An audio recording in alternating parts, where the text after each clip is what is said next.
What's up? I'm ericdoa with Once to Watch Lollapalooza. We're having a good time.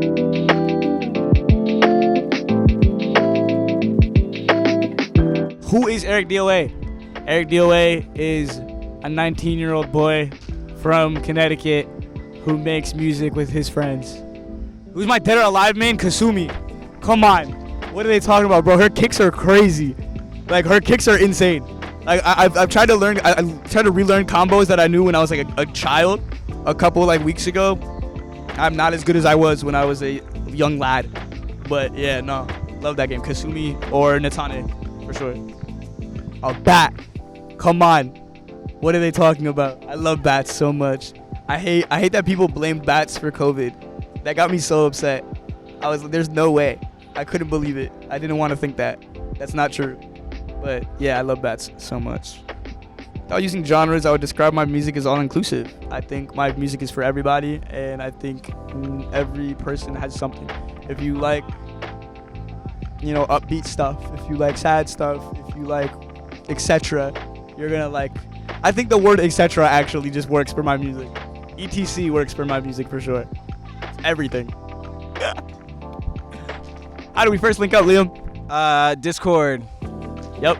Shout out Taylor Malone. We were in my friend Taylor's apartment in New York, and Liam was on there, and I was trying my best to be friends with Liam, and the only way that I have like tried to make friends was to try to make Liam laugh as much as possible, and it worked. Making fun of Taylor Malone. I'm sorry. We love you very much. It was you. Seriously. We love you so much. But yeah, I love him. He's my best friend. I was a dickhead, bro. I was a fucking dickhead. I would mess around in school so much. I got suspended twice. I was a little fucked, dude. I constantly did dumb ass shit when I was in high school.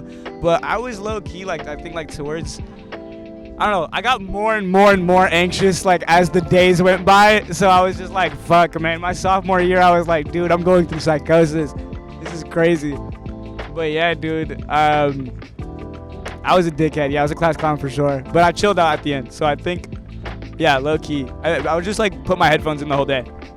But also be a dickhead. For sure. For sure.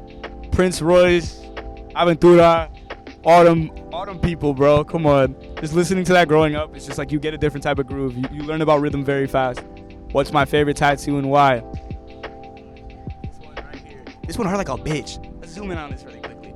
So the tattoo artist that came to my friend Chase's, aka Contradash, shout out Contradash, his house, we both got matching tattoos actually. We got the plus 500 from MW2, and he has this on his hand. But I was like, I want a hand tattoo because I just signed my deal to Interscope, and I was like, well, what can I do now that I have mad bread and I can basically do whatever the fuck I want? I never have to go to college. I'm gonna fucking tattoo my hand because my mom would always be like, you can't pierce your nose, you can't have tattoos on your hands because you're never gonna get a job. I was like, you know what? Now that I'm signed to Interscope, I don't need a job. So I tattooed this. I used to draw this a lot when I was in class or when I was just bored. I would draw like the 4-eyed smiley face. I would use 2 semicolons whenever I would send smiley faces. And I was like, you know what? Fuck it. So it actually means that these 2 eyes are in the past, so I don't forget about the things that, are behind me. And these 2 eyes are for the future, for what is to behold. I have. Yeah, I have. Only season 2. I feel bad. Only season 2. I watched a little bit of season 1, but like, the season 1 came out when I was still living with my parents, and there's like hardcore porno scenes in that shit, bro. Like, I didn't want my family walking in to like my room while I'm watching Euphoria and have to explain something. Like, I couldn't do it. I couldn't do it. But when I was a grown man and I moved out, for sure I watched the second season. For sure.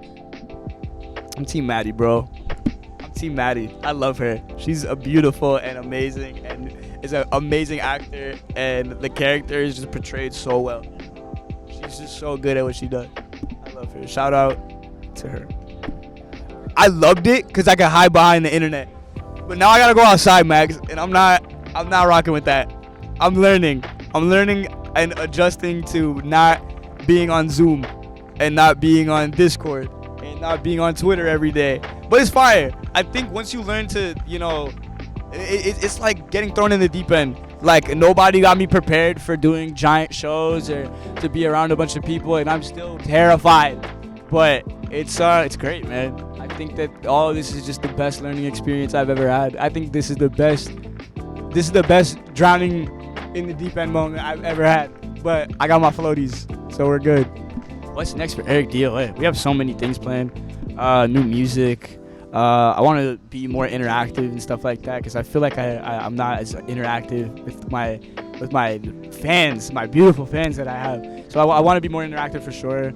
And I want to just, see what I could do again artistically and just branch out from what have been making. I think a lot of new things are inspiring me, and being able to see the world and being able to see, how things operate within this industry has been such a blessing, and it's great. I'm so happy to be here. I'm so happy to be here once to watch. I'm so happy to be here at Lollapalooza. It's been an experience. I love it so much, and I love you, Max. All right, thank you guys.